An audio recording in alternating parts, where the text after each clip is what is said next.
7ই October, যে দিনটিকে কেন্দ্র করে বিগত ১.৫ বছরে ৬১,০০০-এর বেশি ফিলিস্তিনিকে নির্মমভাবে হত্যা করা হয়েছে, যাদের অধিকাংশই নারী এবং শিশু। প্রশ্ন হলো, ইসরায়েলের এই গণহত্যা এবং নির্মমতার ইতিহাস কি 7 অক্টোবরেই শুরু? না, একটু পিছন ফিরে দেখা যাক। সাল 1897, প্রথম জার্নালিস্ট কংগ্রেস। থিওডর হার্জেল নামে একজন অস্ট্রীয় হাঙ্গেরীয় সাংবাদিক ইউরোপে ব্যাপক অ্যান্টিসেমিটিজমের কথা তুলে ফিলিস্তিনে একটি ইহুদি মাতৃভূমি প্রতিষ্ঠার কথা বলে আসছেন। এই কংগ্রেসে নেতৃত্ব দিচ্ছেন তিনি। এর হাত ধরে 1917 সালে বেলফোর ঘোষণা আসলো। British foreign secretary Arthur Balfour lord baron রসচাইল্ডকে একটি চিঠিতে বললেন ফিলিস্তিনি ইহুদি রাষ্ট্র প্রতিষ্ঠার জন্য ব্রিটেন সমর্থন জানাবে। তখন ফিলিস্তিন ব্রিটিশদের দখলে। প্রথম বিশ্বযুদ্ধের পর অটোমানদেরকে পরাজিত করে তারা ফিলিস্তিন দখল করে নিয়েছিল। 1920 সাল হাকানা গঠিত হলো। হাকানা এক ধরনের সন্ত্রাসী মিলিশিয়া গোষ্ঠী, যারা ফিলিস্তিনি জনগণের উপর গণহত্যা চালিয়ে তাদের জমি দখল করে একটি ইহুদি রাষ্ট্র প্রতিষ্ঠার কাজ শুরু করতে চাচ্ছিল। 1936-এ ফিলিস্তিনে ইহুদি অভিবাসন বেড়ে প্রায় 3.5 লাখে দাঁড়ায়, যার ফলে ইহুদিরা ফিলিস্তিনে মোট জনসংখ্যার 3% থেকে বেড়ে 30%-এ পৌঁছে যায়। এই ব্যাপক জনসংখ্যা পরিবর্তনের কারণে ফিলিস্তিনি জনগণের উপর প্রচন্ড চাপ তৈরি হয়। তারা তাদের জমি, জীবিকা সবকিছুই হারাচ্ছিল। ফলশ্রুতিতে 1936 থেকে 1940 সালে গ্রেট আরব বিপ্লব শুরু হয়। ফিলিস্তিনি জনগণ তাদের অধিকার রক্ষার জন্য বিদ্রোহ শুরু করে, কিন্তু ব্রিটিশ বাহিনী তাদের উপর নিষ্ঠুর আক্রমণ চালায়। ফলে 5,000-এর বেশি ফিলিস্তিনি শহীদ হন এবং 15,000-এর বেশি আহত হন।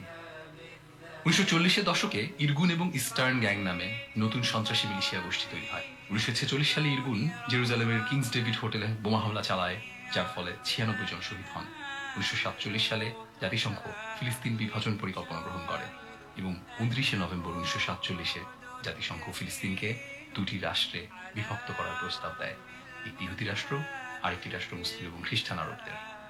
এই সিদ্ধান্তে আরব বিশ্ব নেতা এবং ফিলিস্তিনি জনগণের বিরোধিতা থাকলেও জাতিসংঘ তা পরিপূর্ণভাবে উপেক্ষা করে।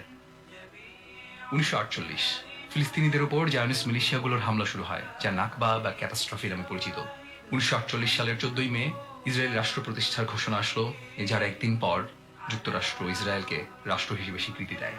ফলশ্রুতিতে 7.5 লাখের বেশি ফিলিস্তিনিকে তাদের নিজের মাতৃভূমি থেকে উৎখাত করা হয়, বাড়িঘর ছিনিয়ে নেওয়া হয়, ধ্বংস করা হয় এবং হাজার হাজার লক্ষ লক্ষ ফিলিস্তিনি শরণার্থী শিবিরে আশ্রয় নিতে বাধ্য হয়।